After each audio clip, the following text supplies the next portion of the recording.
अब देखो हमने एक शंकु और एक अर्धगोला और एक है बेलन, तीनों एक ही आधार पर है। शंकु, सबसे पहले देखो शंकु के आयतन का सूत्र लिखो, अनुपात, उसके बाद है अर्धगोला, अर्धगोला, उसके बाद है बेलन, उसके बाद क्या है, वो क्या कहता है कि इनकी आधार और ऊंचाई, आधार इनकी त्रिज्या होती है, आधार इनकी क्या होती है और ऊंचाई सबकी अलग अलग होती है, लेकिन आधार और दोनों यानी तीनों एक ही आधार और एक ही ऊंचाई पर बने हुए हैं, तो इसकी त्रिज्या भी अपने आर मान लेंगे और ऊंचाई भी आर मानेंगे, ऊंचाई भी मानेंगे। अब देखो शंकु का आयतन क्या होता है, 1/3 पाई आर स्क्वायर एच होता है ना। दूसरा है अर्धगोला, अर्धगोले क्या होता है, 2/3 पाई आर की क्यूब। बेलन का क्या होता है, पाई आर स्क्वायर एच। अब देखो अपने तीनों चीज आ गई, क्या आ गई, तीनों, तीनों में देखो इसमें एच है ना, इसमें क्या है एच, एच को अपने क्या माने आर, क्योंकि उसकी त्रिज्या और आधार एक ही है, तो मैं यहाँ कर दूँ 1/3 पाई आर स्क्वायर और आर स्क्वायर और आर को गुणा करेंगे, ठीक है ना, और फिर 2/3 पाई आर की क्यूब, इसमें एच है पाई आर स्क्वायर और एच को भी क्या कर दें आर लिख लें, 1/3 पाई आर स्क्वायर को आर से करेंगे, आर की 2 रेख है 3, 2/3 पाई आर की क्यूब, ये पाई आर की 2 रेख है 3 हो गई। अब देखो अपने इसमें भी कितना है, आर की 3, आर की 3 और आर की 3, तीनों में बराबर है अनुपात में, तो मैं पाई आर की 3 पाई आर की 3 पाई आर की 3 काट देता हूँ। यहाँ काटेंगे, काटने वालों भाग लगाना होता है, तो यहाँ क्या बचेगा 1, यहाँ कितना बच गया 1/3 2/3 और 1 बट्टा में क्या कर दूँ, अब तीनों का अपने लघुत्तम निकाल लो,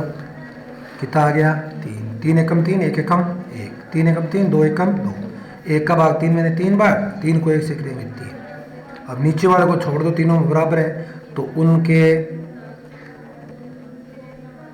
अनुपात कितना आ गया 1:2:3, 1:2 है 3,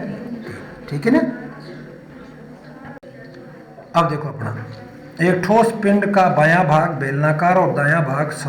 शंकुनुमा है, यदि बेलन का व्यास 14 सेमी है, लंबाई 40 सेमी है, बेलन का यानी यहाँ से लेके यहाँ तक, बेलन यहाँ तक ही है, ऊपर जो तिकोना भाग है वो शंकु हो गया, क्या हो गया शंकु, और ये जो बेलन है उसका 40 सेमी लंबा है और 14 सेमी व्यास है, 14 सेमी, तो इसमें बेलन और शंकु दो बन गए, आयतन करना है तो बेलन का आयतन और दूसरा इस शंकु का आयतन, दो करने पड़ेंगे अपने को। सबसे पहले अपने बेलन का लिख लेते हैं, बेलन, बेलन की त्रिज्या, व्यास 14 था, 2 का बाहर लगा दूं, त्रिज्या आ गई 7 सेमी, ठीक है। इसमें दो चीज चाहिए अपने को, एच, एच कितना है इसका 40 सेमी हो गई। दूसरा देखो शंकु, क्या चीज है शंकु,